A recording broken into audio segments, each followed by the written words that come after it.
Bonjour tout le monde. Bonjour. J'espère que vous allez bien et aujourd'hui c'est papa qui va nous faire la lecture. Merci Naïs. Alors on continue avec l'évangile de Matthieu au chapitre 12 toujours. Et là on prend à partir du verset 15. Mais Jésus, l'ayant su, s'éloigna de ce lieu. Une grande foule le suivit. Il guérit tous les malades et il leur recommanda sévèrement de ne pas le faire connaître, afin que s'accomplisse ce qui avait été annoncé par Ésaïe le prophète. Voici mon serviteur que j'ai choisi, mon bien-aimé en qui mon âme a pris plaisir. Je mettrai mon esprit sur lui, et il annoncera la justice aux nations. Il ne contestera point, il ne criera point, et personne n'entendra sa voix dans les rues. Il ne brisera point le roseau cassé, et il n'éteindra point le lumignon qui fume, jusqu'à ce qu'il ait fait triompher la justice. Et les nations espéreront en son nom. Alors ce passage, il commence avec Jésus l'ayant su. Ayant su quoi ? Si tu te rappelles ce qu'on a dit la semaine dernière, c'est les pharisiens qui voulaient le faire périr. Donc Jésus y part, parce que son but c'est pas de mourir tout de suite, il sait très bien que son heure n'est pas venue. Donc il s'éloigne de ce lieu, et il y a une grande foule qui le suit. Pourtant Jésus il cherche pas à ce que de grandes foules le suivent, c'est pas son but dans la vie, si tu penses ? Non. Mais il y a des grandes foules qui le suivent. Pourquoi ? Parce que ce qui dégage de lui, ça attire. Que ce soit dans ce qu'il dit, dans ses mots, l'autorité avec laquelle il dit les choses, on l'avait vu dans des épisodes auparavant, et que ce soit aussi, surtout, je pense, les miracles, les signes, les prodiges qui s'accomplissent au travers de ses mains. Donc il y a plein de monde qui le suit. Et moi, en fait, j'aimerais nous encourager tous, en tant que chrétiens, à avoir cette mentalité. Surtout pour ceux qui ont des responsabilités dans l'Église, pour ceux qui ont un rôle, que ce soit un grand ministère, entre guillemets, comme pasteur, enseignant, évangéliste, apôtre, etc., ou que ce soit simplement parce que on est responsable d'un service dans notre assemblée locale, etc., peu importe. Ce qu'il faut faire attention, c'est qu'on ne le fasse pas pour attirer les foules ou avoir les compliments des autres ou ce genre de choses. Non, on fait les choses parce qu'on est guidé par Dieu. On les fait comme si c'était pour lui directement. Et au fur et à mesure qu'on grandit en Christ, eh ben oui, on va peut-être avoir une influence plus frappante, plus efficace, plus marquante. Peut-être qu'on va réussir à apporter la lumière, du coup, à certaines personnes. Mais il faut que ce soit dans ce sens-là. Il ne faut pas que ce soit l'inverse. Il ne faut pas qu'on cherche à attirer les foules, mais même sans attirer les foules, il ne faut pas qu'on cherche l'approbation des hommes. Parce que Jésus, lui, clairement, il pouvait être très direct. Il ne cherchait pas du tout l'approbation des hommes. Pourtant, il y a quand même des foules qui le suivaient. Et c'est un bon encouragement pour nous à agir de même, à avoir la même mentalité en tout cas. Oui. Alors ensuite, le texte nous dit qu'il guérissait tous les malades, mais il leur recommande sévèrement de ne rien dire. Pourquoi il fait ça ? Parce que il veut pas se faire connaître. Il veut pas se faire connaître. Justement, c'est avec ce qu'on disait juste avant. Son but, c'est pas de se faire connaître. Son but, c'est pas d'être reconnu, d'être acclamé, d'être glorifié, c'est vrai. Il y avait aussi d'autres raisons potentielles, c'est que des fois, il guérissait des lépreux, par exemple. Et quand il guérissait les lépreux, souvent, il les touchait. Il le toucha, il lui dit « Sois pur », par exemple. On avait vu ça aussi dans un épisode. C'est la première guérison dans l'évangile de Matthieu, c'est un lépreux d'ailleurs. Sauf que si quelqu'un a touché un lépreux, il n'a plus le droit d'entrer dans les villes. Donc il y a des fois, c'était pour ça aussi. Quand il disait notamment aux lépreux « N'allez pas dire que je vous ai guéri, juste faites constater aux autorités que vous êtes guéri et que ça va mieux. Faites les choses qui sont prescrites dans la loi de Moïse, mais ne dites pas que je vous ai guéri. » C'est potentiellement pour cette raison aussi. Moi, ça m'a toujours un peu étonnée. Alors maintenant, je comprends un peu mieux, mais encore là, je me pose la question. Je veux dire, Jésus, c'est le Fils de Dieu, et Dieu, il est quand même super puissant. Oui, alors, on peut dire ça, oui. Ouais. Alors pourquoi il s'inquiétait ? Enfin, on ne sait pas s'il s'inquiétait, mais je veux dire, oui, c'est sûr, lui, son but, c'est de prêcher l'évangile et de guérir ceux qui veulent être guéris. Oui. Donc il faut bien qu'il entre dans les villes pour faire ça. Oui. Donc c'est logique qu'ils disent aux lépreux, ne dites rien à personne, ne dites pas que c'est moi qui vous ai guéri, appliquez juste la loi de Moïse et voilà. Mais en fait, je veux dire, quand même, t'as été guéri par Jésus et pas le dire, enfin, pourquoi il s'inquiétait en fait. Je pense pas qu'il s'inquiétait, mais il connaît très bien l'homme et le cœur de l'homme. Il le dit à un moment donné. Et il sait très bien qu'il a rien à attendre des hommes. Par exemple, il y a Paul et c'est avec Barnabas, je crois, donc plus tard, qui vont dans une ville, je sais plus laquelle, qui prêchent l'évangile et qui guérissent les malades. Et les gens, ils sont là, oh, c'est des dieux sur terre, et ils commencent à les adorer eux. Tu vois ? Oui. Et je pense que Jésus, il veut éviter ça. Le but de Jésus, c'est pas de se faire connaître, c'est de faire connaître son Père. Donc lui, son but, c'est de s'effacer. Évidemment, il doit faire les œuvres du Père. Ce sont pas ses œuvres à lui. C'est pas lui qui fait, c'est le Père. Ouais. C'est ce qu'il dit, hein. Il dit tout le temps. C'est pas moi qui ai fait ces choses-là, c'est le Père qui est en moi. En fait, nous les humains, en fait, on est des intermédiaires des œuvres que Dieu Exactement. veut faire. Exactement. Et du coup, on ne doit pas être le centre de l'attention. Et je pense que c'est la plus grande motivation de Jésus, c'est ça. Il sait très bien que quand les gens vont voir des miracles, des guérisons, des prodiges, ils vont être attirés par la personne. Ouais, ils vont se dire, cet homme, il guérit les malades, et il ressuscite les morts, il faut le suivre lui. Ben ouais, sauf que c'est l'autorité de Dieu qui agit à travers Jésus, c'est pas Jésus. C'est ça. Et le but du Fils, c'est de révéler le Père. C'est pas de révéler le Fils, c'est de révéler le Père. Parce que le but ultime, c'est le Père. C'est marrant parce que quand j'étais petite, je me disais, moi, plus grande, je vais prêcher dans toutes les villes et tout. Et en vrai, en fait, du coup, je m'imaginais que, ben, forcément... Alors, c'était pas du tout mon but, mais je me suis dit, par contre, logiquement, du coup,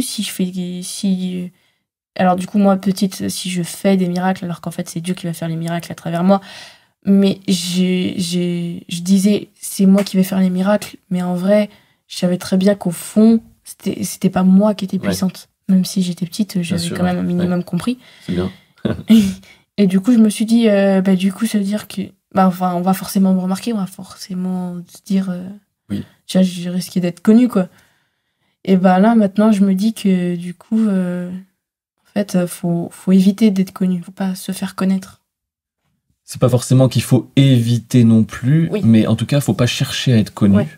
Faut chercher à rester discret autant que faire se peut. Maintenant, si les gens, ils te rendent célèbre, c'était le cas de Jésus. Hein. Sa renommée se répandait partout. Donc tu vas pas empêcher ça non plus. Non. Mais faut se méfier. Et c'est pour ça que avant de rentrer dans les œuvres que Dieu a préparées d'avance pour nous, surtout quand c'est des œuvres qui sont frappantes pour les yeux d'un homme, comme les guérisons, les miracles, les prodiges, etc., il faut vraiment qu'on soit vide de nous-mêmes et qu'on soit plein de l'Esprit de Dieu. Parce que sinon, on va tomber dans l'orgueil, c'est obligé. Donc c'est sûr que c'est important. Pourtant, on dit comme ça, j'ai l'impression que même s'il me restait une toute petite partie de moi et pas de Dieu, en fait, j'arrive pas à m'imaginer tomber dans l'orgueil. Je m'imagine vraiment pas ça. Mais c'est vite arrivé, donc faut se méfier. Ok. Bon, je vais faire attention. Et on voit aussi que du coup, il recommande sévèrement de ne pas le faire connaître afin que s'accomplisse ce qui avait été annoncé par Ésaïe le prophète. Et maintenant, on va regarder un peu ce que Ésaïe a pu dire. Donc il a commencé en disant « Voici mon serviteur que j'ai choisi, mon bien-aimé en qui mon âme a pris plaisir. Je mettrai mon esprit sur lui et il annoncera la justice aux nations. » Alors c'est marrant parce que là, il est question de l'élection, hein, voilà, là c'est mon fils, bon, c'est mon serviteur, c'est marqué, mais il parle de son fils, le fils unique de Dieu, qu'il a choisi, il a mis son esprit sur lui, c'est lui le bien-aimé en qui Dieu a pris plaisir, et il annoncera la justice aux nations. Mais on parle de guérison, là. Alors c'est quoi le rapport entre la justice et la guérison? T'as une idée de ça? Oui, j'ai une idée. Je pense que Dieu, c'est quelqu'un de juste, de très très très juste. Et quelquefois, sa justice, c'est sa justice la meilleure. Mais puisque nous, on est humains, quelquefois, ceux qui seront toujours encore dans la chair et qui ne seront pas, qui auront pas vraiment, qui sont pas vraiment ancrés vraiment très fort dans Dieu, quelquefois, ça pourrait paraître bizarre sa justice à lui. Et je pense que guérir les malades, en soi, c'est une justice. Parce que ceux qui le veulent, ou même si on n'a pas l'impression qu'ils veulent être guéris, mais au fond, ils veulent être guéris, ils le méritent, en fait, d'être guéris. Donc, c'est justice. Ben oui, carrément. d'être guéri. Donc c'est justice. Ben oui, carrément. Et si je te pose la question, est-ce que tu pourrais me donner un mot qui serait en rapport avec la justice de Dieu? Le premier mot qui te vient à l'esprit, ce serait quoi? Amour? L'amour, ouais, ça c'est une très bonne réponse. L'amour, parce que Dieu il est justice et il est amour. Et quand on parle de justice, bien souvent, nous on peut avoir le terme de punition par exemple, qui peut vite venir, c'est souvent en rapport avec le péché en fait. Ouais. La justice de Dieu c'est en rapport avec le péché. Et c'est marrant parce que justement, nous en tant qu'êtres humains, on va penser celui qui pêche mérite d'être puni. Ok? La justice de Dieu, c'est celui qui pêche, vu que c'est mon enfant et que je l'aime, il mérite d'être sauvé. Ouais. Et ce qui est marrant, c'est que pour moi, quand je lis dans la Bible, il y a un rapport très étroit entre la maladie et le péché. Le péché, c'est quelque chose d'invisible. Oui. En tant que nature, je veux dire. L'acte de péché est visible, évidemment, mais en tant que nature, c'est quelque chose d'invisible. C'est la mentalité, tu vois, les pensées, etc. Tout ça, c'est... Mais l'image visible du péché, pour moi, c'est la maladie. C'est pour ça qu'à un moment donné, on l'a vu aussi un peu plus tôt dans Matthieu, quand il voit la foi du paralytique, je crois, hein, c'est ça, qui est descendu par le toit, là, il lui dit « Prends courage, tes péchés sont pardonnés ». Et il vient pas pour être pardonné des péchés, tu te rappelles, on avait parlé de ça. Ouais. Il vient pas pour ça, il vient pour être guéri. Et donc ça choque les pharisiens, etc. Mais à la fin, Jésus, la conclusion, c'est quoi? Pour vous montrer que le Fils de l'homme, il a le droit de pardonner les péchés, il dit « Lève-toi et marche ». Il le guérit. Donc là, il fait un rapprochement direct entre les péchés d'un homme et la maladie. Je suis pas en train de dire que si tu pêches, tu vas être malade. C'est pas ça. Puisque on a d'autres exemples. Par exemple, les disciples qui demandent à Jésus, celui-là, il est aveugle de naissance. Comment ça se fait? C'est de naissance, c'est pas lui qui a pu pécher. Est-ce que c'est ses parents qui ont péché? Et Jésus dit non, c'est pas ça. C'est pour la gloire de Dieu. C'est pour la gloire de Dieu. Mais par contre, la maladie, ça reste l'image visible du péché. C'est-à-dire que le péché, il a entaché l'humanité. Et c'est à cause de ça que la maladie, elle peut exister, en fait. Et on le voit aussi dans la Sainte Seine, le repas du Seigneur. On sait que le corps, il est donné pour la guérison. Par ses meurtrissures, nous avons été guéris. Et que le sang, il est donné pour la justification. Par son sang, on est purifié de nos péchés. Donc même dans le corps et le sang de Jésus, il y a le lien entre la maladie et le péché. Et je pense que justement, c'est ça. Quand il dit « il annoncera la justice aux nations », il montrera à quel point il a vaincu le péché en guérissant les maladies. Ça, c'est la justice de Dieu. Ensuite, sur le verset 19, « il ne contestera point, il ne criera point, et personne n'entendra sa voix dans les rues. » Donc ça, c'est exactement ce qu'on a discuté au début.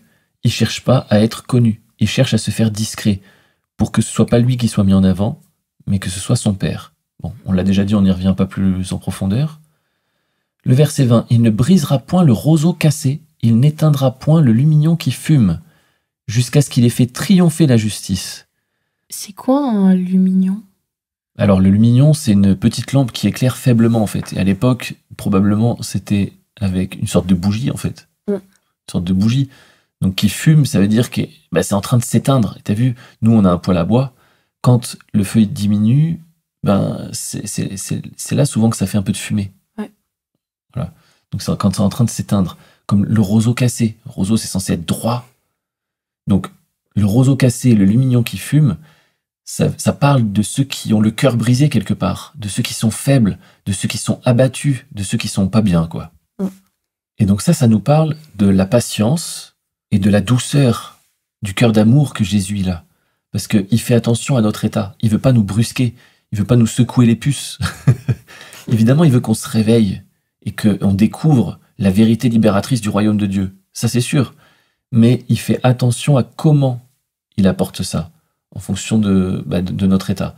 Il y en a qui sont à ramasser à la petite cuillère, et il faut prendre le temps, il faut aller doucement, parce que sinon, c'est pire que tout. C'est comme cette parabole où Jésus il parle du blé et de l'ivraie, la mauvaise herbe, tu sais.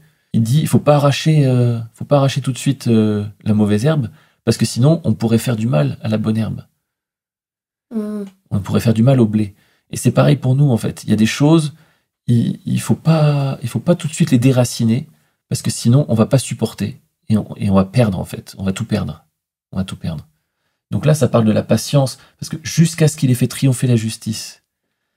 C'est pas parce que Dieu prend du temps dans ta vie, dans ma vie, à faire les choses, c'est pas parce qu'on a l'impression de tourner en rond que ça va jamais changer. Non, c'est parce que justement, il sait prendre soin de nous, il fait attention à nous, jusqu'à ce que il fasse triompher la justice. Parce que la finalité, c'est toujours faire triompher sa justice, c'est-à-dire nous guérir, nous rendre libres, nous donner notre identité, notre réelle identité, c'est-à-dire celle de fils de Dieu, d'enfant de Dieu. Et le dernier verset nous dit « Et les nations espéreront en son nom ». Ça veut dire que le seul espoir, c'est Dieu.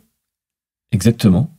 Et ça veut dire aussi que quand il y a quelqu'un qui annonce la justice, qui guérit les malades, qui ne cherche pas sa propre gloire, mais qui cherche juste à présenter le Père, et qui sait être patient dans l'amour pour prendre soin des plus cabossés de la vie, ça va donner de l'espoir aux nations. Et c'est ça qui va faire que les nations vont suivre Jésus. Et c'est ça qui va attirer les foules. Le cœur d'amour, c'est ça, c'est celui qui ne cherche pas son propre intérêt, mais qui cherche l'intérêt des autres. Et quand les gens ils discernent ça, ça attire forcément. Puisqu'on sait que Jésus, en l'occurrence, il est là pour nous. Il n'est pas là pour se servir lui, il est là pour nous. Donc ça donne de l'espoir, surtout quand on voit ce qu'il sait faire. Oui. Donc voilà, c'est encore un passage plein d'encouragement qui nous pousse à prendre exemple sur Jésus, pas en essayant de faire comme lui, ça marche pas, mais en se laissant transformer par Dieu, par son esprit qu'il a mis en nous, pour qu'on devienne comme lui, et qu'on puisse faire les mêmes œuvres, puisque c'est comme ça qu'il a dit Jésus, on fait les mêmes œuvres que lui. Et puis ça donnera l'espoir à ceux qui nous entourent. Alors peut-être qu'on n'interviendra pas dans les nations, mais ça c'est pas la question, ça c'est Dieu qui choisit. Mais dans notre environnement, dans notre monde à nous, que ce soit à l'école, pour les enfants, que ce soit au travail, pour ceux qui travaillent, que ce soit les voisins, que ce soit peu importe, la famille, etc., enfin, les amis, tout ça, on doit être la lumière du monde et le sel de la terre. Et pour ça, il faut être comme Jésus. Merci papa, c'était trop cool. Et du coup, on se revoit la semaine prochaine ? Ah avec plaisir. À la semaine prochaine. À la semaine prochaine.